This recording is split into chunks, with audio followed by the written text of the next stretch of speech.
It's 12:01. Welcome to the Boston Pizza Oil Stream. Thank you very much for being here. Today, Boston Pizza's holiday menu is now available, and it be absolutely delicious. It's a good-looking menu. Not as good-looking as those jerseys that they just refused to lose in and scored 21 goals in 3 games of those jerseys. Tommy, what's the rules on, like, if you wanted to wear those jerseys more? Are you only allowed to wear them for those designated times? I had a great conversation people are wondering about that, actually. So it's very tricky with these alternate jerseys because of the sponsorship patch. Oh, so certain teams have paid. Yep. And so... But the Oilers play Alberta. Yes. And that's like could they wear them more often if they're just replacing the other play Alberta patch? So like they're going to wear them on the road. I don't know if they're going to do another set that has the Carbon X on it. Yeah. But I was told on Saturday that the scheduling is tricky because their last game wearing them is January 13th. And it's until the playoffs, am I right? Hey-oh. Well, the way they keep playing in them. So it's like Winnipeg came in for a one-off, so it was easier for them to just bring one set of jerseys, right? And so they have to time it that way, and then there's some trickiness to the logo or the sponsorship patch. They had offered some teams, we'll pay for you guys to have another set made with the proper sponsorship patch on if we can wear ours at home. So there's a few little things that go into that. So yeah, they're gonna, what is it gonna be, like 7 times this year they're gonna wear them? They have them for 2 more years after, for sure, minimum. So it's 3 years total? Has to be at least 3 years. Okay. There's also something cooking for next year, league-wide. What? Yeah. Why? They just dropped these ones. League-wide. Okay, well, league-wide. Every team has to. What's cooking?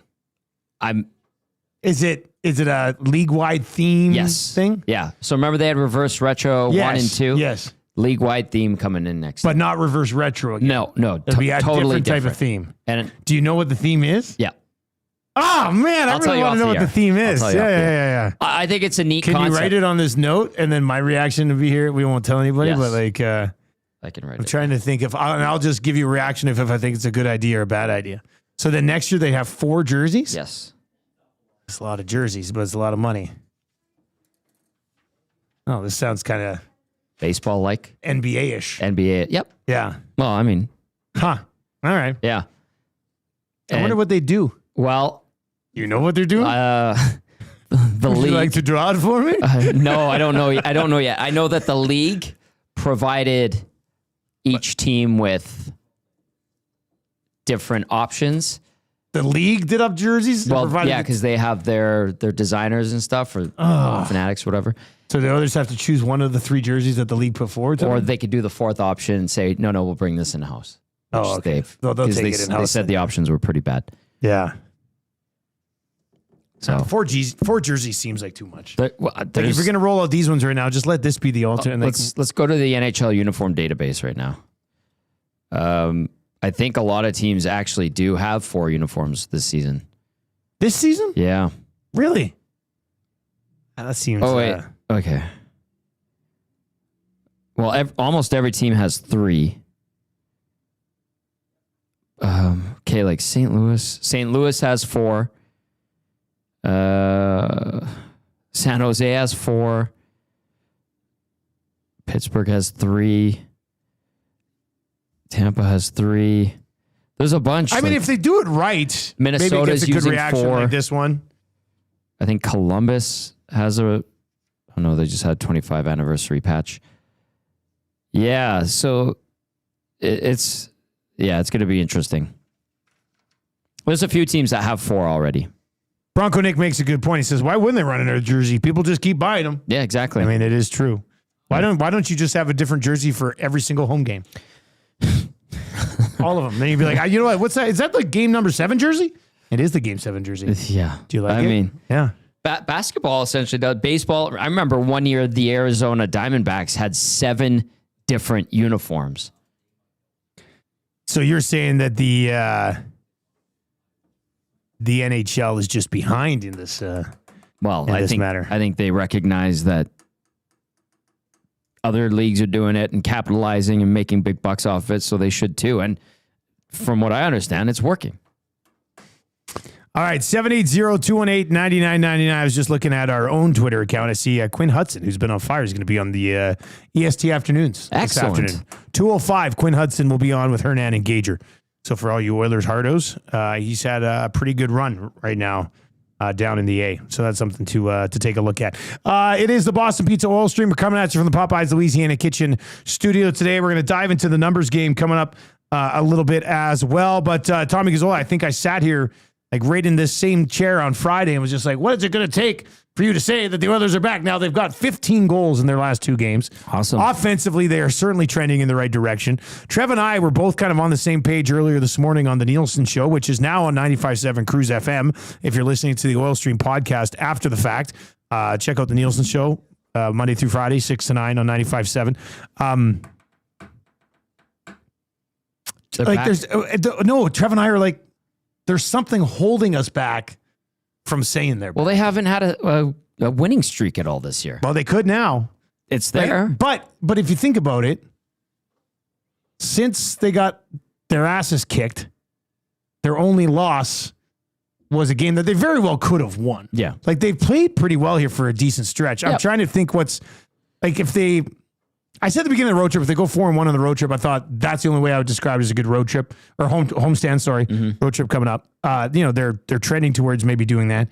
I wonder if part of it is I want to see them play really well and beat a very good team, which they really haven't done yet this year. Right? No. I think I went through it this morning. As of this morning. And they've beat some teams that out of the playoffs, and they beat some teams out of the playoffs. I think as of this morning, they've got 4 wins against teams that are currently in the playoffs. So it's not like they've got this strength of schedule hit list. No, where they're banging off wins against really good clubs. Maybe that's what'll be the final hurdle. But they are. I mean, you have to say they're playing much better, which is a very positive sign. I could go back to the Tampa game. I'll give them that. Like for 2 weeks, they've been playing better hockey. If you go, there was the dud in there for sure. Yeah, I mean, that one was a big time dud. 2.5 weeks, whatever it was. And another thing is there aren't any like really good teams coming up in the next week. You got Buffalo, Detroit, Toronto, Montreal. And then the other thing I was going to say to you, this year has been so interesting, standings wise, both conferences. What is a good team? Because there are teams that were hot out of the gate, like which teams that aren't anymore. There's teams that were soft out of the gate and slow that are getting better. Let's do that then. Anaheim's a good team. Here, so let's just look at the West. I'm going to say a team, and you tell me if you think they're a good hockey. Okay, and I'm not even looking at the standings right now. Okay, yeah. Colorado. Excellent. Dallas. Excellent. Minnesota. Yeah, pretty good. Okay. But they started terribly, though. Okay, but Utah. Would you call them a good hockey team?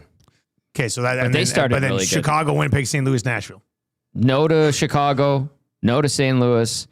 Winnipeg, not right now. And Nashville, no. Ducks, you said good team. They got a goal differential of 12, which is the best in the division. The others are still a -6, even with all these goals recently. Yeah. Golden Knights. To me, they're kind of up and down. That's true, but they're still 5 points up on the Oilers and have a game in hand. Yes. I agree with you. To me, seeing Vegas in certain spots so far this season, I'm like, that's not going very well. But it's actually going okay. They're a point behind the Ducks, and they've got a game in hand. They actually have the best winning percentage in the division. Like LA to me is not a good team. I don't think that they're a strong team, but they're up there. 2 points ahead of the Oilers with a game in hand as well. And there were some rumors around LA that they were looking at making a change. Right. But they had to get Ken Holland had to come on and be like, no, they're not. We're not making a change. Yeah. I don't know where those came from. Yeah. You have to careful with your sources recently. No kidding. Around the National Hockey League, man. especially here in Edmonton, everybody's trying to rush and break this trade. That's not there. That's not there. And I don't know why everybody if it happens, it happens. I don't know what the rush is. Listen, again, I'll bring it up on this show because I don't know how many people are watching the Hangout. I was talking to my friend who's a Penguins scout. Okay. And he goes, we had a long 3-hour meeting Friday or whatever it was, or Thursday. And he goes, a Jari trade to Edmonton did not come up once. In a 3-hour meeting. Yeah. With Penguin staff. Yeah. It's weird. Thought it was on the verge of getting done. Well, with about retention. About a minute ago, you made this comment where you got to be careful with your sources right now. Yeah. I don't know, man. I don't know what the rush is to break the goalie trade. First of all, trades very rarely happen. Odds are if you're gonna take a shot, and there's been a few guys recently who've tried to get ahead of it on a trade for goalie. If you're gonna take a shot, like the one position I probably would hesitate on a bit is the goaltender position. Yeah, it is tough to move goaltenders, like to go and acquire a goaltender. I get it. Colorado did. I understand it. I don't need to see that again. But it's tough to pull the trigger on a deal for a goalie. Nobody's going to want to throw the Oilers a lifeline. Of course not. I probably wouldn't be heavily going anywhere beyond my own speculation in saying that, a trade's coming, it's going to be done tonight. And they could just, I don't know what's, I don't understand. The upside of that is so, the chance of it happening is so rare that the upside is limited to put yourself out there. Like your payoff. In that situation. Yeah, it's not, to me, it's not worth it to take a chance and then have to be like, oh man, I was way off.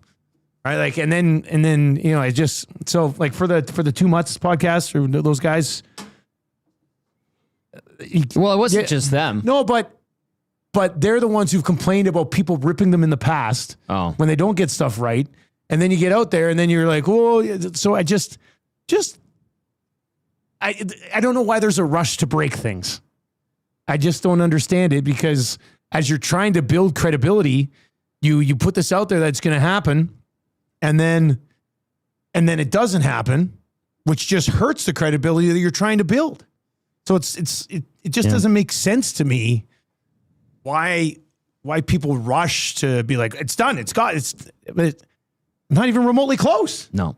Well, so I don't understand it. I don't understand the mindset of being like, oh, this is it. This is going to be retained. It's done. I've heard. And then it's not even like the Penguins had a 3-hour team meeting and it didn't even get brought up. Yeah.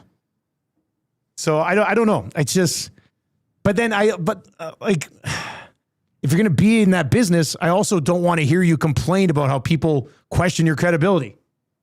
Like, you just can't have it both ways, I guess is what I'm saying. Like, it's a scary game to play. You're always like, Tommy, hey, you got to put more stuff out there. Well, a lot of stuff. I know, but to me, like, I'm worried that it might not come to fruition. Most of the time it does. What I'm told, it does happen, but I'm afraid to put it out there. The other thing I was told too, here I'll use this another little story from that whole scenario on Friday night. From the Penguin scenario? Pagnotta texts me. Yeah. And he goes, texts Belzy and I, and he goes, oh boy, here we go. And I was like, well, what do you want to do, Dave? He goes, I don't even want to text Dupus. He's like, this is so dumb. So he texts an agent. Yeah. The agent's like, no, haven't heard anything. There's nothing going on. No. And then I talked to some people from here, and they're like, nope, nothing cooking. So I think what happens is people see like that embrace between Pickard and Skinner after the one game. They're like, something's coming, so I'm going to shoot my shot. Maybe. And it's just, I don't know, man. I've seen them hug like that in the locker room after a preseason game. It's a pretty friendly embrace. It really is. They get along very well. They're two great human beings that respect and admire each other as friends and teammates. Anyway. All right, 780-218-9999, 780-218-9999. That is where you can chime in. It is the Boston Pizza Oil Stream. How about Matt Savoie? Good for him. Like, continuing to produce, continuing to chip in. Not like, how many times have we come in throughout the year, and especially for you guys on your postgame show, going, oh man, Savoie hurt this team tonight. Even when he wasn't producing. Never was he being singled out by the fan base going, oh man, they might have to send Savoie down. Boy, Savoie's not looking very good in his own end. He should probably be sat for a bit. Like, nope, that hasn't really been a conversation. Has he been lighting the world on fire? No. But he's been helping the team in small ways. Now it's starting to pay off offensively. to the point where when do we know a timeline for Roslovic? Has there been anything on Roslovic yet? I think it was a couple weeks from so what probably a little bit more Chris than a couple Knobloch weeks. Yeah. said. So yeah, take that with a big grain of salt. So he's got a great little window here. Yeah. To stay where he is with Leon and continue to contribute in positive fashion. And we know that if Leon likes playing with you, it could go a long way in your ability to stay in the top 6. See Pod Colson on the other side here. So, I mean, when Roslovic returns, I think the natural thought process would be Roslovic goes back there with Leon and Matt Savoie, who has a more complete game than Roslovic, I think is fair to say. Even at the age of 21 years old, he probably slides back down. Yeah, that's the thing. So, but you just feel good for the guy. 100%. Knobloch throughout even the tougher start where the Oilers were up and down, still they're not out of it yet. Knobloch would make a point of giving Savoie credit and talking about how well he thinks Savoie is performing. And then now a little bit of offenses and some points have started to pop up, which is great. He's scoring, which is great. He's being rewarded for continuing to stick with it, do the right things. It's encouraging. There was a point, maybe around the 10-game mark, I remember a few texts had come in and people were saying Ike Howard's underlying numbers were stronger than Savoie's, and the indicators were that Ike Howard was the guy that should stay up and Savoie should get sent down. And I'm sitting there going, well, the head coach is giving Savoie a lot of props, and the eye test shows us he's sticking with it and playing fairly well, and it should come around. It has come around. But that's the only other time I could think of this season where there was some question as to whether or not Savoie was, in the right spot and should stay up with the club. But to me, he's been good right out of the gate. He's willing to engage, seems to be on the right side of the puck most of the time, and was getting opportunities, wasn't converting on them early, and now he is getting those opportunities. He's scoring and he's putting up points, and he's got the trust of the coaching staff. He's on the penalty kill, for crying out loud. There's a lot of good happening with him, and it's nice to see. So hopefully it's continued success for him, because that makes the trade look better. And then you could be encouraged by having a young guy who, despite not being the biggest, is still providing you with everything you need, playing bigger than he actually is, and getting contributions offensively, while also, like you said, Dusty, playing a good 200-foot game at a very young age. Well, I think you can argue that both, not even an argument, I think you can say that both those young guys are exactly where they should be right now. Yeah, that's right. Like Howard's doing great down in the American Hockey League. Actually, to be honest with you, I think he's doing better than I thought he would offensively immediately in the American Hockey League. Great sign. He's going very well. So that's a positive sign as well for both of those young guys. You can text us 780-218-9999 over on the Nasty Chat. You can get in as well. Macaulay Skulkins says, my biggest fear is the Oil turn around and be good again, and the goalie search stops. Listen, I don't think the goalie search is going to stop. Pagnotti even said it too. The Oilers had called and asked around and did discuss, like they asked about Jari. They talked to Pittsburgh about him, yeah. Peg said that on Hello Hockey. So it's not like they're not trying and they're not looking around. And I think we're not here to hurt any goaltender's feelings. I know Stu Skinner loves EST, but I don't think it's shocking, because if he was in the plans for the future, guess what? We'd be talking about extension discussions. That has not happened once with Stu Skinner or Calvin Pickard, from what I understand. No, I don't think the goalie search will stop, even if the Oilers continue to play better. So that's a fair thing to wonder. Macaulay Skulkins, great name, by the way. Yeah, that's a pretty funny name. Yeah. But I don't think it will slow down their search for an upgrade in net. What say you? 780-218-9999. 780-218-9999. Let's get to a few more of your text messages. Let's see here. Saskatoon Muncher is in and says, guys, do you think there's a case to be made for McDavid being the best player in the team, but Draisaitl being the leader of the team? He dragged Podkolzin onto his line last year. He's coaching Savoie how to play top 6 in the NHL. Meanwhile, McDavid gets tried and trusted line mates in Nuge and Hyman. How much do you read into that? I don't think much of that comes down to their leadership characteristics. I think it comes down to that Connor McDavid has played well with Hyman and Nuge, and there are times in the past when they have looked like and have been the best line in the National Hockey League. And that's probably why you put those two guys together. Yeah, I like to make this joke, and I think there is some truth to it, and this is just my observation, but if I was Leon Draisaitl and I had a guy like Podkolzin who just like works hard and does all the work and is willing to do it and then give you the puck as soon as he gets it, I would love having a guy on my line like that. You go work as hard as you possibly have to. I'm going to be right here. Get it for me. And then I'll work some magic with it. Maybe sometimes happens. I'll give it back to you. Yes. Yeah. That is a nice guy to have with you. That's how I look at it. And I'm half joking, but at the same time, that's kind of how it is. So like, I don't know, like, dragging Podkolzin onto his line to make him a top six guy. I don't know if I would say that. I look at it and I go, boy, Podkolzin works his ass off. Hey, look at that. First thing he does is look for 29 every time he gets the puck. If I was his centerman, I would love him too. Yeah.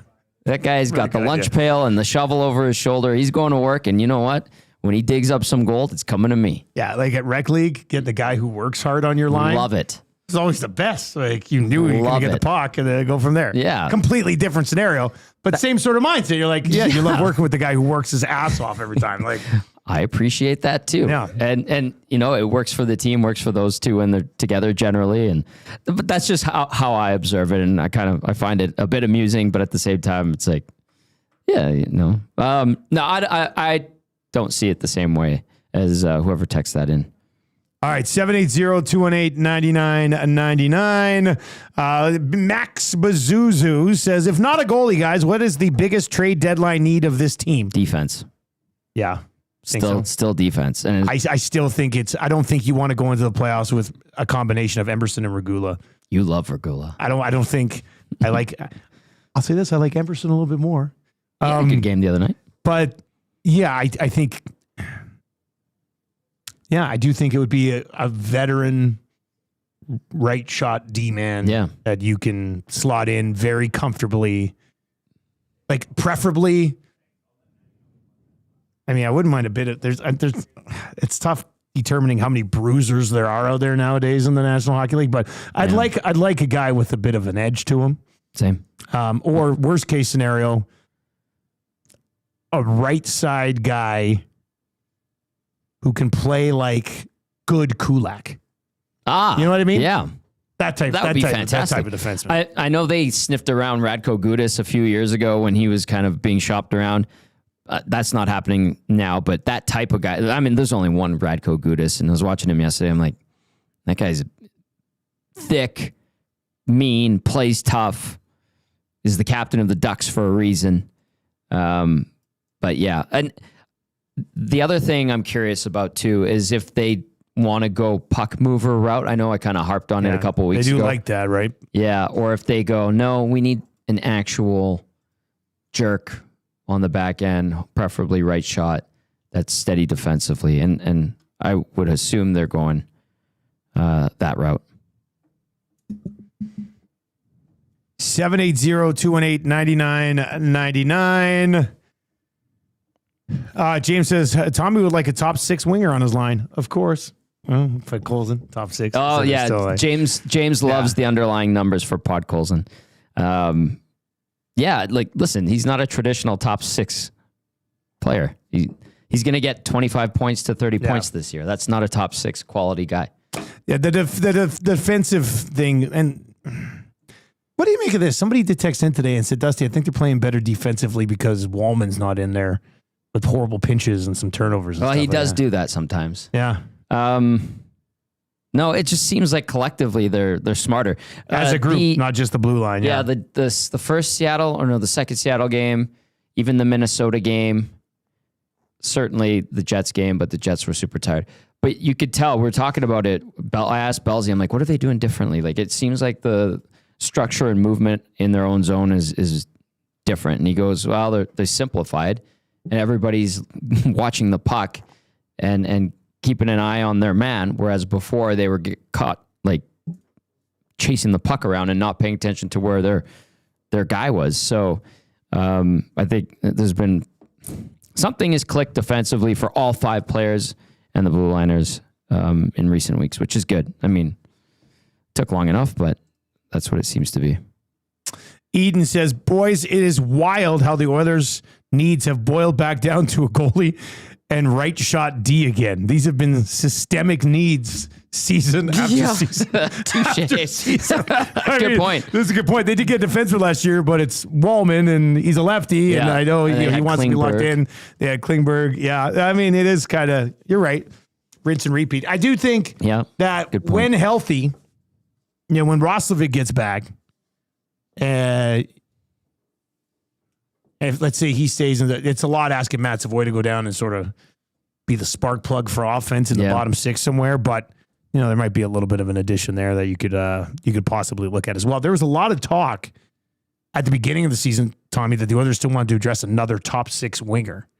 Now, has Roslovic kind of eased those? He must have, right? I think must have eased those, because we haven't heard about that in a long time. When Bowman had his impromptu press conference in the press level at the intermission of that game, I think it was against Vancouver, second game of the year, he basically said that this is a guy capable of playing top six, had 20 even strength goals last year. And so, I think that, listen, if you want to get a big piece and that's something, it's on the to-do list or the wish list, sure, that's great. But again, resources are limited when you look at this cap situation. Rip City Steps says most top six guys get power play minutes. I think Pod Colson's 5-on-5 scoring actually quite fine for a top five or top six guy this season. Sure. I just, when you watch him play, I don't go, boy, that guy screams top six to me. And he's only top six. He's only top six when he's with Draisaitl. Anyway. Jammin33 says, where does Roslovic go once he's back? We kind of said probably right back next to Leon, right? I think so. Would you have time to just leave Savoie there if he's still playing well and just throw Roslovic down somewhere else? Somewhere on the third line? Yeah. I think you got to ride McDavid, Nugent, Hyman here for a while. They've been good. Right? Really good. Can't be a coincidence that they finally decided to put those guys, or had a couple of things, had them all healthy for them, and then decided to put them back together. And it's kind of led to a bit of an offensive explosion. They have a good thing going right now, but how long this lasts and if it times up with Roslovic's return, we'll see. By the time we get to him being healthy enough to play, things could have changed. Somebody goes cold, something's stale. Somebody else could be hurt. Yeah. So there's still a lot of time for things that could change. Stupid Peter asks, with how poorly Mangiapane and Frederic have played, do you think they entertain moving them even though they just signed contracts? Frederic and Mangiapane? Yeah. I suppose anything could be on the table, but I think that's more of a hope than a reality. Yeah. I think Frederic, I know people want to blast him off into the sun, but I think it's more likely he starts to figure out his game. The one thing about that with Fred, and what about Mangiapane? What do you think about Mangiapane? That one would be easy to move out. If you really don't think he's a good fit, like if you're the Oilers brass and you really don't think he's a good fit, he has another year left at a reasonable rate, I think that would be a guy that you could trade. Ideally, I would assume they want him to start playing better and fitting in here. Almost had that goal the other night. That was an incredible shot that went off, all three bars and out. Mangiapane does have a no-trade clause, and Frederic's got a full no-move clause. So you'd have to get them to waive. But the one thing just quickly with Frederic that I thought was kind of interesting is that he's a St. Louis guy. Yes.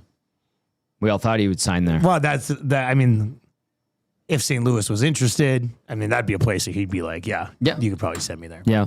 Let's give him a little bit more time, see where he slides. I know the returns have not been... there haven't been any.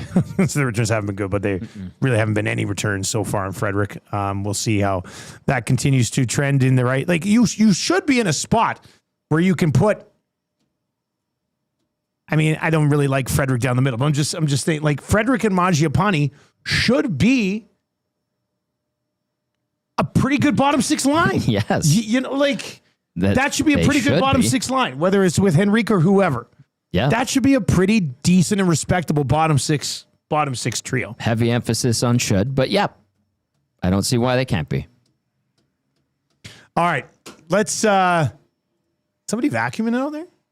I think one of the boys is vacuuming right now. They heard your warning. How about me being adopt the old dad voice today? That was, and Zach immediately responded. Did he? Yeah. Yeah. So we were. I'm walking down the hallway, and I give the old. Well, this place sure looks like it could use a vacuum. I started laughing. And I hear the vacuum going now. And Hernan says he doesn't vacuum on Mondays.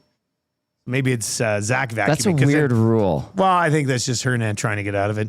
But then we heard Awanik say, I can't mop, because Awanik's on mopping duty. He goes, I can't mop until the stairs get vacuumed, so all the rocks get picked up, and then he can go in and mop. So it kind of sounded like I dropped my dad voice, and Awanik sort of dropped to keep things under control. I laughed when you guys were saying that stuff.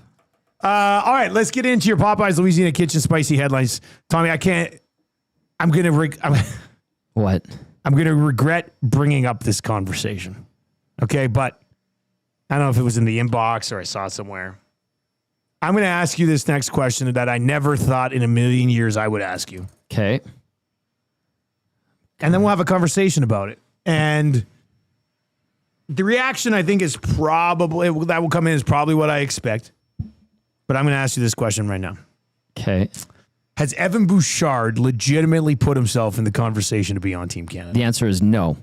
That's a quick no. The answer is no. I have a reason why. Okay, all right, give it to me. And I'm not even pro, but before I wouldn't even have asked the question. And now I'm like, you know what? He's played really well for over a month.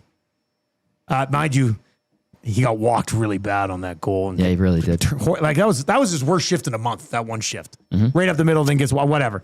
I don't know. I'm not all of a sudden a Bouch guy, don't get me wrong here, but only Cale Makar among Canadian defensemen has more points. Yeah, no, he's and there's not like if you look at this list, it's like he's been way better. Okay, so what's your reasoning behind it? Overall, doesn't have to play in the top six. You could just have him there. No. As what if Makar gets hurt and you need a power play guy? He is an elite. No, but he's an elite power play guy. Yeah, but he's an elite power play. I'm not gonna degrade him. Okay. Because it doesn't deserve to be. But I'll tell you this. I can't. Once again, I can't believe I'm even asking the question. Yeah. Here we are. Kudos to him for getting his game back. Better defensively in general. You pointed out. I mean, that was the tough play. He made a great pass to Draisaitl on the goal the other night, and so all the credit to him for kind of buckling down and getting things going in the right direction for himself. Someone from Team Canada's brass was here recently. Okay. Bouchard was asked, or they asked this person about Bouchard for the team. Okay. And the response was no. Yeah. Okay, so you don't think you're pretty sure he's not going to be on the team, which I also would agree with. Like, I don't think they're going to put him on the team, but I think it's fair to him to have the conversation of, you know, has he put himself legitimately into the conversation? I don't think Apparently, so. Hockey Canada. I don't no. think so. And then what I just said backs it up. Where when this person was asked about Bouchard and being in consideration, they replied with no. All right, well, let's get to some of your reaction on this. 780-218-9999.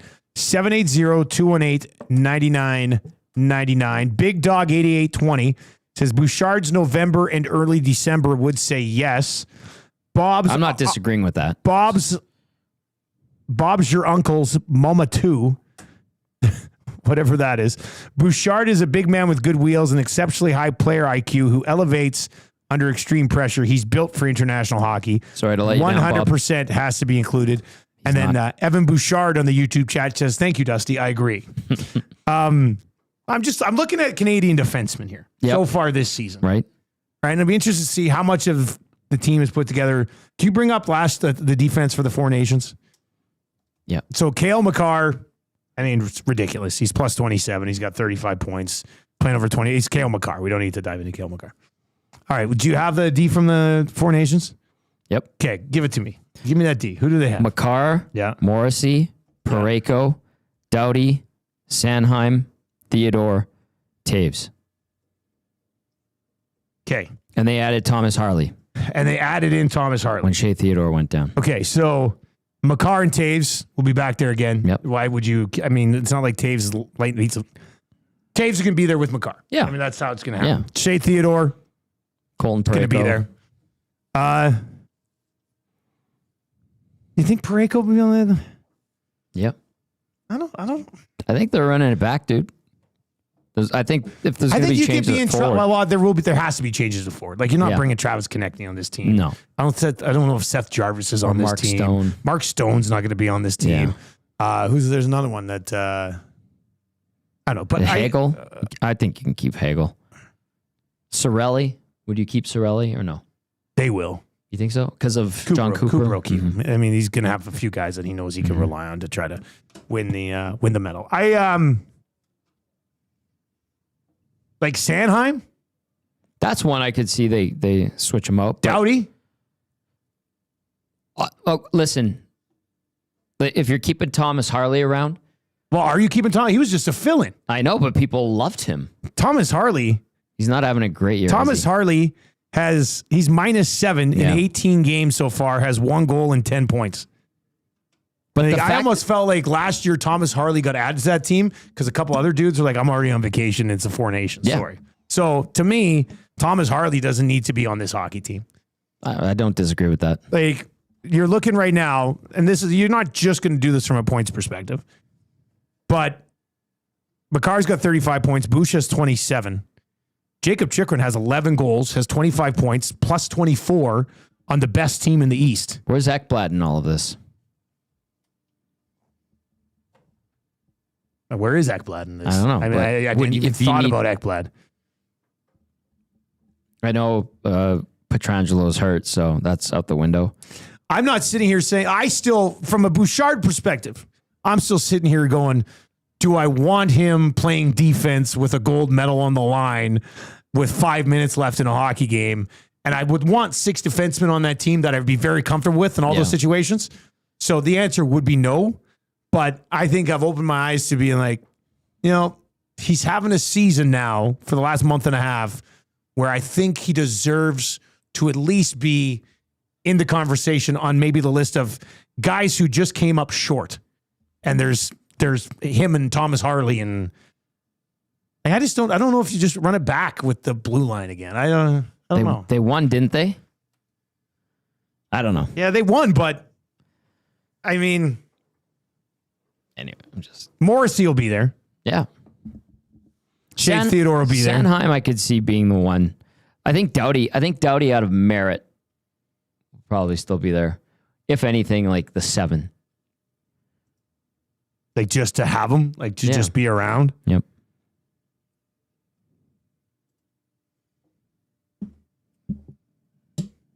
And then what do? You just roll Binnington in net again?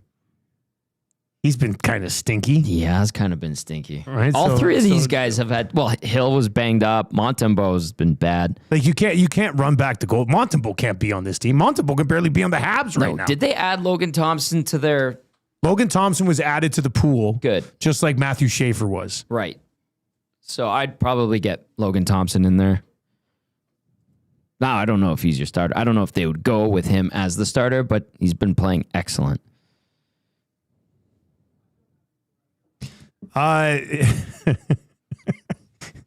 Here are the top 3 Canadian goaltenders in wins so far this year. Lay it on me. Number 1, Logan Thompson. Number 2, Scott Wedgwood.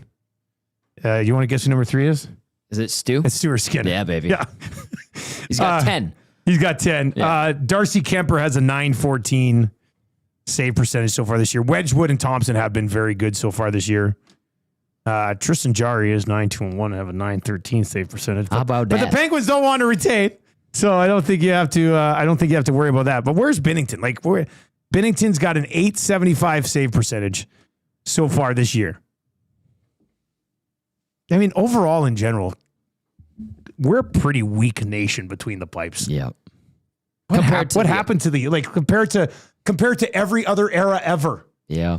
Really? Yeah. Right? Like, Marc-Andre Fleury and Carey Price were kind of the last 2 legacy that's probably fair. goaltenders in Canadian hockey. Yeah. Yeah, you're right. Hopefully that changes at some point. I think hope so. Logan Thompson's got to be on the team. So do I. Yeah. Yeah. Saskatoon Muncher over in the YouTube chat says, I'd be starting Thompson, but I have a feeling Armstrong and Binnington connection. He's going to be the starter. Yeah, Binnington, because of what he did in the last one, just He hasn't had a good year, but this is not Montembeault, who's a non-factor and hasn't had a good year. Montembeault can go. Yeah. You bring Binnington back. Hell, you want to start him in the first game and see if you can just run it back with Binnington? Go ahead. They did that with Cujo in 2002. But you can do that if you want. But there's just a couple of Canadian goaltenders who've been playing significantly better than Binnington so far this year. Smitty the Welder says, I can't stand Doughty, but he is playing pretty good so far this year, and he's 36 years old.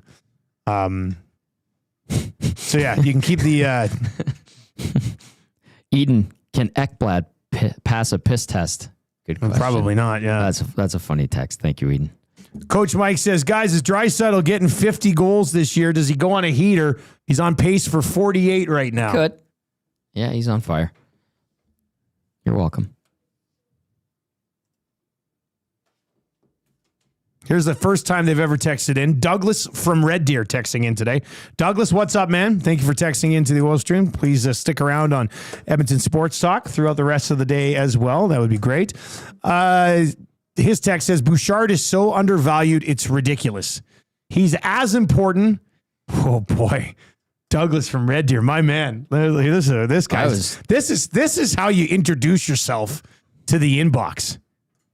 Bouchard is so undervalued, it's ridiculous. He's as important, if not more, than 29 and 97. I hate Oilers fans and media for constantly shitting on him. He's a big game legend. Douglas from Red Deer. Douglas from Red Deer, first of all, your passion, your fire. You're not tippy-toeing in to the inbox here. You're coming in hot. I love it. I think if not more important than McDavid and Draisaitl, probably was taking it a little bit too far. You were on a good run until that point. Yeah. That's pretty impressive. That's pretty impressive. All right, Hampton Steve says, I say no on Bouch because of how he sewered himself the first month of the season. Only reason I give him a 5% chance is because Jim Dillon, the management team, and he had to watch Bouchard play really well against the Stars the last couple of playoffs. Well,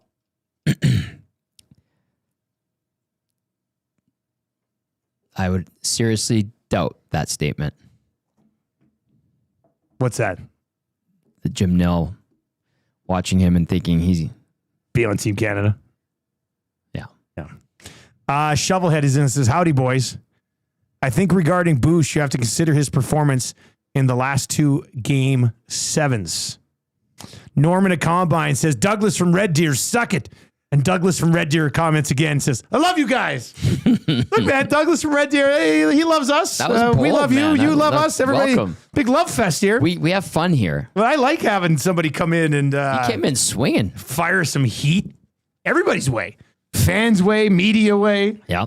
Douglas from Red Deer. My God. Burn it down, baby. I'll meet you at the donut mill, my man. I'll meet you at Cam Moon's Wall of Honor thing inside the arena. Oh, he should have a wall. He does. How big is Mooner's display down there? I asked him about it. Does he have a plaque or is it like a picture of him? I think he's on the wall somehow. Damn. He's very well revered there. And I asked him about it, and he's like, we don't talk about that. That's how good Mooner is. He's a man of the people. Yeah, he's one of the all-time nice dudes. Great broadcaster, too. Haji texts in and says, Douglas, please give your thoughts on Puljujärvi. We might be creating a bit of a monster in old Douglas from Red Deer this morning. Love it. Love it. Penner's Pancake says you should probably piss test Douglas as well. Same time you're doing Ekblad. Okay, at Penner's Pancakes, I was listening last week. He worked at Ezzy's. Really? Yeah. I wasn't here for the Ezzy days. I didn't know that, but I was always there when I was younger. I love that. It was a great time. What up, Penner's Pancakes? Great guy. All right, here are some injury notes. We'll hit these for the Popeyes spicy headlines as well. This is from Knobloch this morning.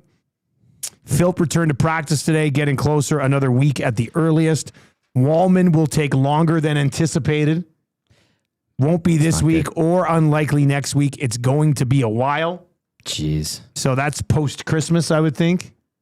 Yeah. Well, he has a Christmas penchant. is 2 weeks away. He's got a penchant for being hurt. That is a thing. Roslovic and Kapanen will both be around Christmas time as well. And they said Clattenburg, no changes there on Saturday. It was about a week away. So yeah, he's about a week away. Roslovic and Kapanen, and I think Wallman, for that matter, are going to be Christmas or later. And then Philp is about another week at the earliest. So there you go. There's your injury updates on the Edmonton Oilers. Douglas from Red Deer has texted in again and says, I'm not a fan of Jesse Puljujärvi. Douglas from Red Deer, you can go to hell. All right. Find a different online Oilers station, please. Waddy in Cloverdale says Douglas from Red Deer came in and stole he did the a new show. cover. Yeah. Well Douglas, done. I was kidding, obviously. My best Puljujärvi days are behind me, and I don't have to die on that hill. People do ask about anymore. you and Puljujärvi still at the games. Yeah? It comes up every now and then. No, that's pretty much the reason I stopped going to those games. Petter's Pancake says, Tommy, I tossed you out the 03 out in 2003 out the VIP door. You're always up flirting with Dorian at the Margarita Bar. I did love Dorian. He probably did throw me out at the VIP door. Dorian specials. If you don't know, Dorian was a little bit older, bartender at that bar at the back. Okay. And she would, that was when I was on the rye. Like I was drinking. Okay. I loved rye. Was heavy my rye go-to. guy. Yeah. And we called them Dorian specials, and she would just free pour those bad boys. She always got great tips from us. Super nice lady. Yeah. Penner's Pancakes, you probably did chuck me out a couple of times. Macaulay Skulkin says, what does Douglas think of Regula? Probably what most of us think of Regula, but maybe we're wrong. That's what they need. Like, I just don't think you can go into a playoff series and run. Like, it's not like the playoffs nowadays, all of a sudden, it's just kill or be killed, and a big body back there take the punishment. Like, things move extremely quick come fast. Playoff time. And that could be a little bit of a problem for him as he continues to sort of, get adapted to the National Hockey League. He hasn't played a lot. So. Both of them are young NHL defensemen in terms of games played, and it takes time for that maturation process to take, which is fine. Luke in Cowtown says, guys, after watching the Four Nations tournament, I noticed that other than Makar, the D had a hard time getting the forwards the puck at full stride. That is Bouchard's strong point and something that McDavid would want. Hey, look, man, you guys can make cases for the guy. This is why I brought up the conversation today, so that many of you could make a case for Bouchard. But as Tommy said about 20 minutes ago, Hockey Canada doesn't seem to necessarily have him fully in the mix. The response to would Bouchard be on the radar was no. Yeah. Norman at Combine says, I wonder if she was at Ezzy's before. There was a waitress there named Dorian. Yeah, that's what we're talking about. Yeah. We're talking about Ezzy's. He said she made great tequila paralyzers. Yep. So Ezzy's up here, was it a country bar?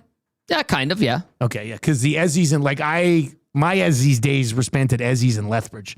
Esmeralda's, right? Esmeralda's, and there was an Ezzy's on the border in Lloydminster. Not the same. Really? Yeah. Yeah, I remember hitting up the Ezzy's in the one in Lethbridge. It was like a big Monday night place. Tuesday night. Dollar draft. Okay, here. so we were always at Ezzy's on Monday nights, and it was a hell of a party. They had little mini jugs for like $5. Ooh, the ponies. Oh yeah, pony little pony jugs for $5. Can you imagine that nowadays? That'd be amazing. God. I would love that. You can't even get a damn beer for $5. The lineup at Ezzy's used to be like I'd wait 45, 50 minutes to get into that place. Well, Ezzy's here. I don't know if you ever got. Maybe it closed down by the time you moved.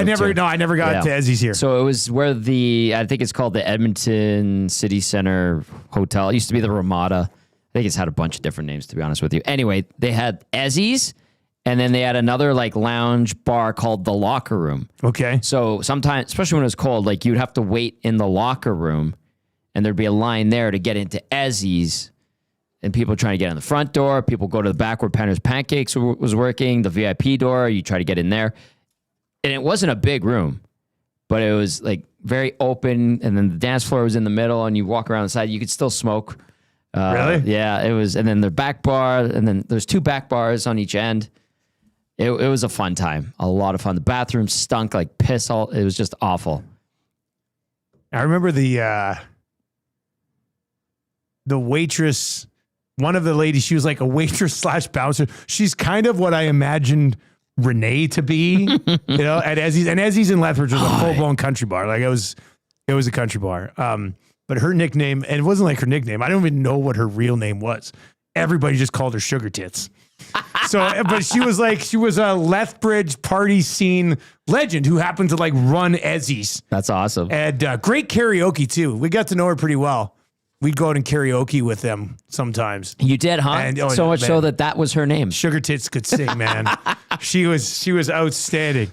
Yeah, Cherie. Yeah, Jen. There's Jen. Yeah, Jen in the chat. Cherie. That's right. You know who I'm talking about. Cherie was the best. She didn't take what from anybody. She was awesome. We got to know her very well because my buddy CK worked in like the industry quite a bit. Okay. So they do like industry night, and I was living with Seek, so I tag along and got to know Cherie pretty well. She was an awesome lady. It was a lot of fun. Pender's Pancakes, starving student night on Wednesdays, $1.50 highballs, crazy prices back then. Yeah, because they had to put in a rule that like for happy hours, it was like a minimum price for highball drinks and shots and stuff like that. Because, I mean, there's Thursdays, you had 25-cent draft at Cowboys. You want to talk about a gnarly bathroom? That one was. I watched a guy pee on the bar because the line to the bathroom was too long. It was disgusting. It's just gross. I'm like, did I just see that? And he just looks and he goes like this to me. That's funny. Like, oh my God. I wasn't even mad. Just disappointed. Corey B in the chat says, all of us nasties probably partied together at Ezzy's before we all knew each other. You know what? That is probably the chance. truth, man. And then Edmonton Sports Talk brings everybody together for the rest of your days. And now we basically just turned Fergie's Rugby Club into a version of Ezzy's once a summer. Once a summer. All right, what's coming up in EST afternoon, Zacticum? What do we got? Maybe not a lot of bar talk, but Quinn Hudson. Yes, awesome.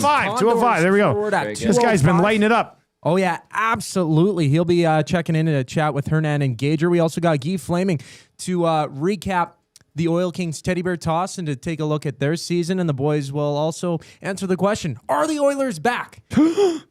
So, busy show on tap. The guys are going to get heated up and lots to discuss around the NFL as well. Of course, Lando Norris taking the F1 world title. Yep. Tons to talk about on EST. I would guess that Hernan says they're back because he already told me like 5 times today. He's like, they're back. Gager will probably say he's hesitant on it, but we'll see. That's all coming up. It's going to be a good show. That's going to be on EST Afternoons. That's going to do it for the Oil Stream today. Stick around if you're on TuneIn, you're on iHearts, you're at EdmontonSportsTalk.com. Stick around because the fun will continue into EST Afternoons and then the Reed Wilkins Show. Then tomorrow morning, I'll be getting you ready with LTE and Trev. We'll have Tales of the North to get you set for the Edmonton Oilers and the Buffalo Sabres. This was a fun one today. All of Edmonton Sports Talks brought to you by Play Alberta. Download the Play Alberta app today. Check out our EST specials page. You're on the Saquon Barkley Anytime Touchdown. I jumped on it, baby. I used my free bet. Free bet. All right, there we go. Let's cash that. Thank you to obviously Popeyes and, of course, our presenting sponsor at Boston Pizza. For Tom Gazzola, I'm Dustin Nielsen. I'll talk to you tomorrow morning. Take it easy.